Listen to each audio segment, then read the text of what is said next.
Welcome to the press conference of the President of the European Council and of the President of the European Commission following the 22nd EU-China summit. Point out that we have issued a press release on behalf of the two presidents, and there will be a Q&A session, but first I give the floor to the President of the European Council. Thank you. Good afternoon, everyone. I am pleased that we could speak by video conference to discuss important topics for both the EU and China today. In fact, our diplomatic relations are 45 years old this year and evolving. Our discussions today were open and substantive, and we discussed many topics we agree on, but of course we discussed also topics we disagree on. We focused on four important areas. The first one, COVID-19 and the economic consequences, the economic recovery. The second one is the EU-China relationship. The third one is Hong Kong and the important question for us of human rights. And the fourth topic is related to the international issues. Concernant le premier aspect, le Covid-19 et ses conséquences, nous avons eu l'occasion d'exprimer l'importance pour nous de tirer les conséquences en toute transparence de la réaction internationale sur ce sujet. Nous avons aussi eu l'occasion de rappeler à quel point nous sommes mobilisés s'agissant de la question des vaccins qui, pour nous, doivent être un bien commun, accessible pour tout le monde et également à un prix abordable. Et nous considérons qu'une relance ambitieuse sera extrêmement importante sur le plan économique. Nous avons eu l'occasion d'expliquer aussi le processus européen en lien avec le budget européen et le fonds de relance que nous souhaitons mettre en place pour soutenir l'activité économique. We had also the occasion to discuss the EU-China relationship, and we stressed the need to implement the commitments made at the 2019 EU-China summit. More particularly, we discussed very concrete topics. The first one is trade. We have a dynamic trading relationship with China. We trade on average over 1 billion euros a day. It's huge. And the EU is China's first trading partner. But progress is needed in many areas to rebalance this relationship, and we made clear that we need to resolve concrete problems such as market access, subsidies, regulatory issues, public procurement, forced technology transfers, level playing field and WTO reforms. Nous avons aussi eu l'occasion d'exprimer de part et d'autre le souhait de continuer à négocier de façon intense sur la question de l'accord relatif aux investissements. Nous avons aussi constaté des progrès réalisés s'agissant des accords sur les indications géographiques pour lesquels nous avons bon espoir de pouvoir clôturer dans un délai rapproché les discussions. Nous avons eu, bien sûr, l'occasion, c'est un thème essentiel pour nous, vous le savez, de mettre en évidence l'importance à nos yeux du changement climatique et de la mobilisation internationale qui est nécessaire sur le sujet pour faire en sorte que l'on puisse travailler à la stabilité parce que le changement climatique est une menace pour l'humanité, pour le monde, et parce que nous considérons qu'il y a aussi un lien avec la question économique et la question commerciale, alors qu'il faut aussi travailler pour éviter qu'il y ait des concurrences déloyales qui soient possibles sur le plan international en lien avec ces ambitions climatiques. Vous connaissez notre ambition pour 2050 et le travail que nous devons mener afin d'identifier des objectifs en lien avec 2030. Nous considérons aussi que nous devons agir sur ce terrain-là dans les enceintes internationales, dans les enceintes multilatérales, pour faire en sorte qu'il y ait une mobilisation plus générale sur le plan international en lien avec le changement climatique. On a aussi l'occasion de discuter de l'agenda digital et de l'importance dans ce cadre-là de garantir la confiance. Garantir la confiance signifie que l'on doit lutter contre les menaces pour la cybersécurité, que l'on doit lutter contre toutes les techniques de désinformation qui minent la confiance, qui est un élément et un facteur totalement indispensable. Enfin, the third point, Hong Kong and human rights. We expressed our grave concerns about the proposed national security law for Hong Kong. We called on China to follow the promises made to the people of Hong Kong and the international community regarding Hong Kong's high degree of autonomy and guaranteed freedoms. Je voudrais ajouter que nous soutenons naturellement le principe un pays, deux systèmes, que nous notons que 50% des investissements européens en Chine transitent par Hong Kong. Nous notons qu'il y a 1600 entreprises européennes qui sont actives à Hong Kong et nous considérons qu'on doit respecter la neutralité politique de ces entreprises. Nous n'acceptons pas les pressions qui seraient faites pour mettre en cause la neutralité politique de ces entreprises européennes qui sont ancrées à Hong Kong. Nous avons eu l'occasion aussi plus généralement d'évoquer la question des minorités et d'évoquer la question des droits de l'homme en mentionnant expressément des cas, un citoyen suédois d'une part, deux citoyens canadiens d'autre part. Vous connaissez les cas en question pour lesquels nous considérons que les détentions semblent être arbitraires. Enfin, nous avons eu l'occasion d'évoquer des questions internationales. Aussi bien la question de l'Iran, pour laquelle nous avons échangé nos points de vue sur ce sujet, la question de l'Afghanistan, la question de la péninsule coréenne. Nous avons appelé à être mobilisés, engagés pour favoriser des solutions pacifiques dans un cadre multilatéral. On a aussi l'occasion de mettre en exergue l'importance de la sécurité du transport maritime. Vous savez que 90% du transport international transite par voie maritime et la question de la mer de Chine méridionale est une question naturellement importante d'un point de vue stratégique pour la sécurité du transport et donc du commerce et donc du développement économique. Vous l'avez compris, nous avons eu des vidéoconférences qui ont été l'occasion de mener des échanges intenses, approfondis sur l'ensemble des sujets qui sont des sujets d'ordre international et multilatéral, mais aussi dans le cadre de la relation bilatérale. Ce type de vidéoconférence est l'occasion de promouvoir les valeurs européennes auxquelles nous croyons, la démocratie, l'état de droit, le respect des droits humains, la protection et la défense des minorités. Nous avons mené ce dialogue sans tabou, sur un ton direct, franc. Nous avons aussi eu l'occasion d'envisager les points sur lesquels nous souhaitons pouvoir progresser en matière commerciale, en matière économique. C'est l'occasion de mettre en évidence de façon concrète, pas avec des mots, mais avec une action que l'on veut entreprendre, cette question de l'autonomie stratégique de l'Union européenne, qui est un enjeu extrêmement central à nos yeux. Et enfin, nous considérons que cette relation doit être fondée sur la transparence, sur la réciprocité. C'est le message qui a été donné. Et dans cet esprit-là, nous avons l'intention de poursuivre de manière régulière ce dialogue politique à haut niveau. Ça devrait être le cas après l'été, puisque nous aurions de nouveau après l'été l'occasion de poursuivre ce dialogue, de faire le point sur l'état d'avancement des différents sujets qui ont déjà été évoqués et de revenir sur des sujets, y compris sur des sujets difficiles. Et vous savez que ce sommet de Leipzig qui était prévu au mois de septembre n'est pas possible. Une annonce a été faite sur le sujet, mais nous gardons le souhait, dès que les conditions le permettront, de tenir un sommet qui rassemblerait les autorités chinoises avec l'ensemble des 27 chefs d'État et de gouvernement européens. Voilà les quelques éléments que je souhaitais partager avec vous cet après-midi.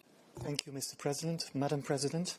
Thank you. Indeed, the relationship between the European Union and China is simultaneously one of the most strategically important and one of the most challenging that we have. Today's summit has been a much-needed opportunity to discuss and move forward on all aspects of this complex and vital partnership. Our discussions were both intense and they were indeed wide-ranging, from trade and investment to climate action and the digital field, from Hong Kong to human rights and, of course, the coronavirus response. And we are able to discuss all these issues with China. But I must say, mostly important was and is that we must make progress. For this, the summit was only a starting point. Progress implies cooperation on both sides, implies reciprocity, and implies trust. These have been central pillars of our discussions today. And Charles has already focused on many of the important issues that we discussed, including on Hong Kong and human rights. And I do not want to repeat what has been already said. But let me reiterate that for the European Union, human rights and fundamental freedoms are non-negotiable. We always raise our concern, so was it today too, and insist on having our view on these topics. Of course, we discussed trade and investment. And indeed, the European Union is China's biggest trading partner, and China our second biggest. We will soon be in a position to sign our agreement on geographical indications.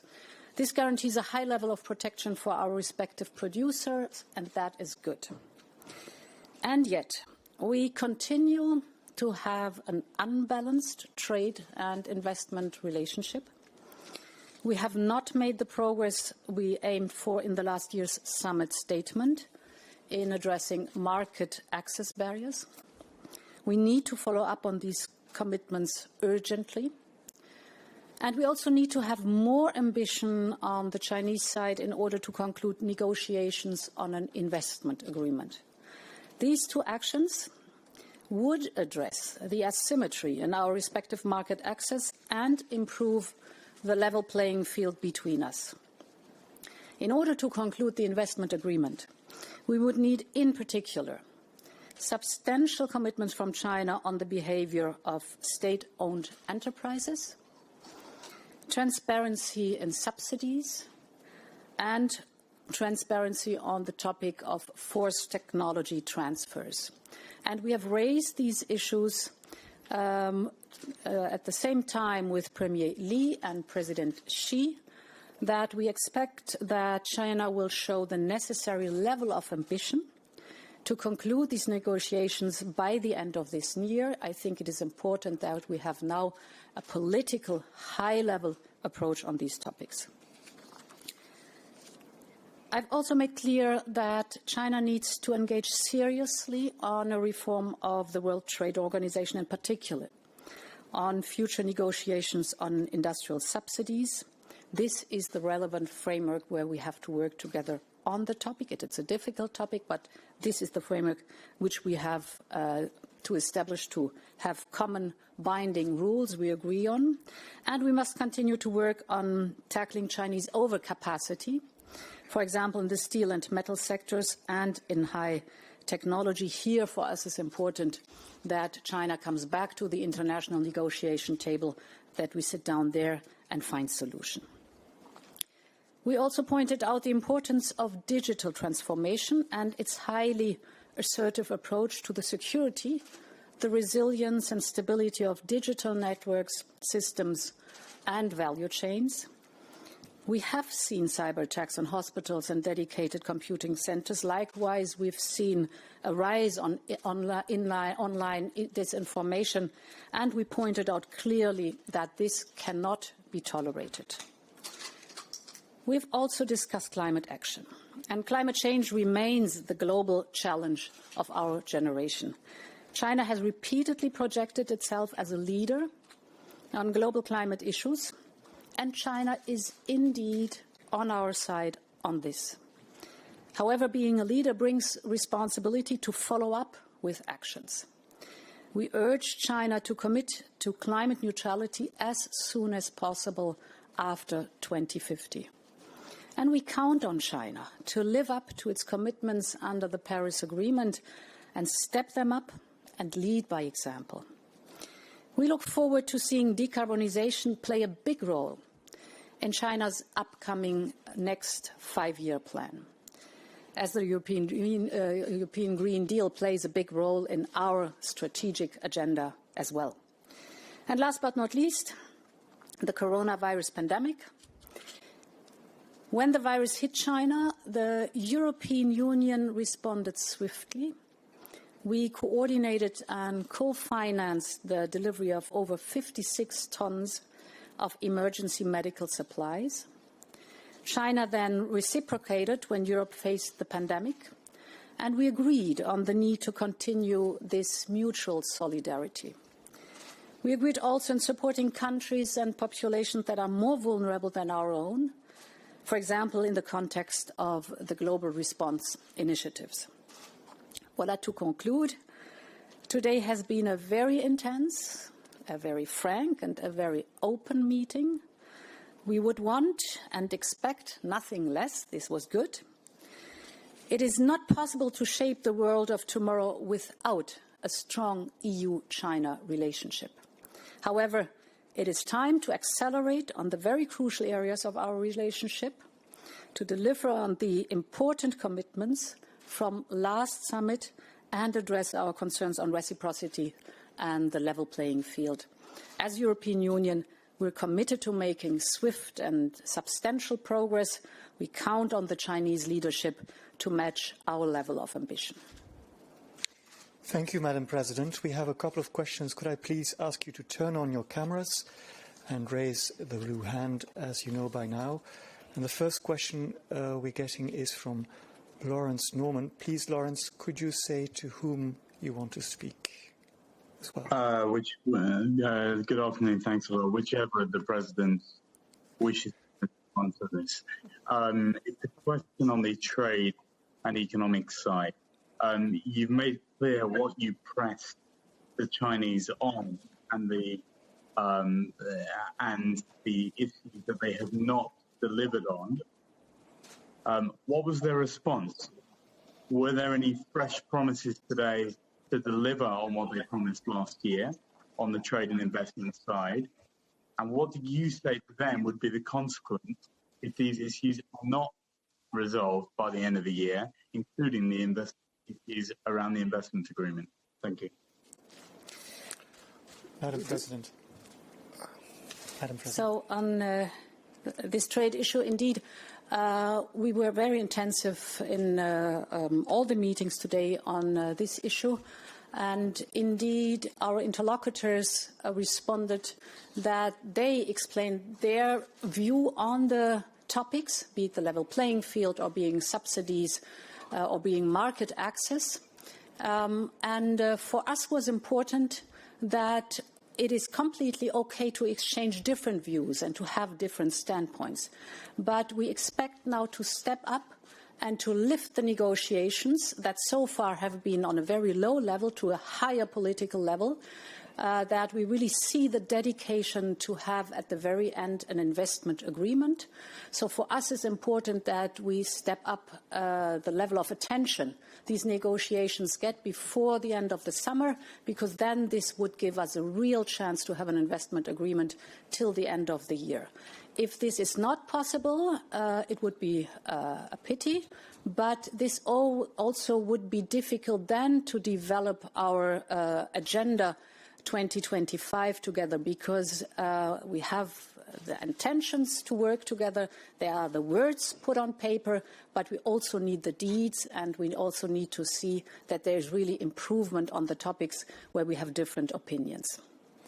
I would like to add that we need more political leadership in order to explain clearly why it's so essential for the European Union to take more into consideration this question of the level playing field, for example, or another concrete example, the subsidies. And, for example, we made clear that it was essential for us to make more transparency about this question, because a fair competition is clearly needed. And I hope that because of this decision today, it will be possible in the next months to make more concrete progress. It will be difficult. We are not naive. We are aware about the huge difficulties, but it's essential for our businesses to be able to have a fair access to the Chinese market. If we open the open market, it's also important at the same time to have more reciprocity. Thank you, Mr. President. Next question for Stuart Lau from the South China Morning Post. Thank you. This is Stuart Lau from the Morning Post in Hong Kong. I have a couple of questions for President von der Leyen, if I may. My first question is a more general one. You just got off the phone with a leader that some would regard as the world's most powerful man, but others describe him as an autocrat or even a dictator. Does he strike you as somebody with whom the EU can build a strategic partnership in the future? And my second question is more focused on Hong Kong. Are you satisfied with the response you got from the Chinese leadership today? And if not, what actions is the EU prepared to take when the national security law is enforced? Thank you. So we were very clear in our conversations that Beijing's imposition of a national security law on Hong Kong does not conform with the Hong Kong Basic Law, nor with China's international commitments. This was very clear. The national security law risks seriously undermining the one country, two systems principle and Hong Kong's high degree of autonomy we wish to see stay in place. And it is this autonomy that has allowed Hong Kong to flourish and to be so successful. So we also conveyed that China risks very negative consequences if it goes forward with imposing this law. The European Union is in touch with our G7 partners on this topic, and we've made our position very clear to the Chinese leadership today and urged them to reconsider. Of course, they have a different standpoint than us, but this is our very clear standpoint we conveyed to the Chinese leadership. Mr. President. It's our intention to continue to monitor the situation. We expressed clearly our opinion on that, and I would like to remember that the day after the announcement by the Chinese authorities of this security law, we reacted as European Union. Immediately we reacted, and we spoke loud and clear today, and we will follow the situation. Thank you. We'll take a last question by Gavin Lee from the BBC News. Gavin, can you hear us? Please unmute. We can't hear you. Second. Is that better? Yeah, That's better. Yeah, it works.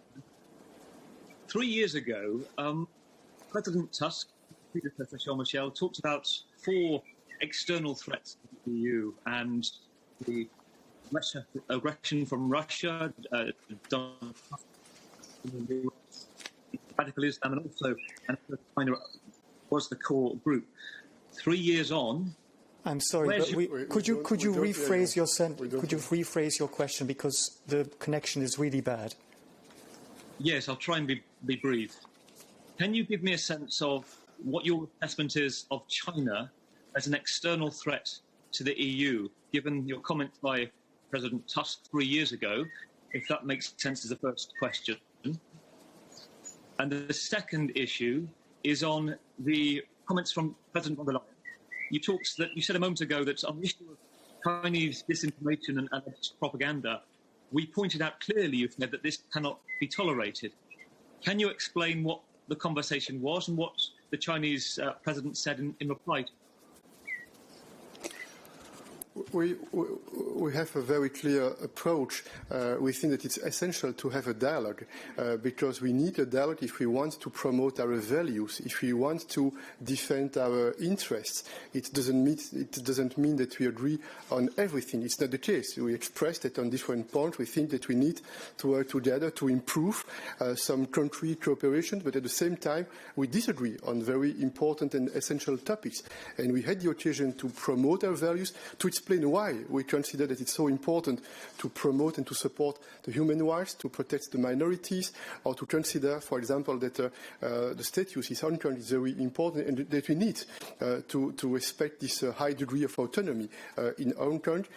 We had this occasion, and it's our intention at the international level to continue to speak also with countries with which we don't agree about everything.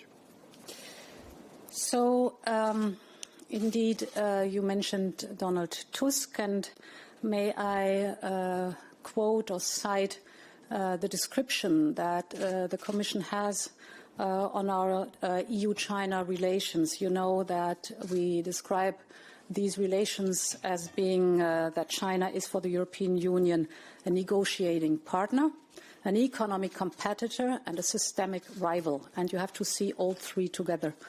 And the negotiating partner, for example, you can see on that we are close to have the agreement now on the geographical indications. This would be a negotiation success in a certain field. The economic competitor, the first question in this press conference related to that too. So the fact that we are working hard on having a fair market access to these economic competitors, so fair conditions, for us is not important to have the market access to have the same outcome. But what we want is the same and fair opportunities. This is for us important to be here clear with our economic competitor. The same goes for the topic of the subsidies we've been discussing. For us it's important that we negotiate rules for subsidies. There are subsidies out there, of course, globally, but that we negotiate modern rules in the WTO framework we can agree on, and everybody's playing by the same rules. So here, economic competitor and systemic rival. That means these are two very different systems, very different views on values, what the European Union is concerned, or China. And in this category, of course, goes the topic of cybersecurity. We know that we've seen attacks on cybersecurity, on the cyber attacks in the past, as I said, on computing systems, on hospitals, and we know the origin of the cyber attacks. The same goes for disinformation. You know that the European Union is very active on dismantling the disinformation. So by doing so, you go to the source and you have an idea where the disinformation comes from. So on our side, we put against them the facts and the figures that are necessary to know. And these three descriptions, negotiation partner, economic competitor, and systemic rival, shows the relationship that is not an easy one, but one we're working on. Thank you, Madam and Mr. President. This concludes our press conference. Please check our joint press release on our both websites. Thank you.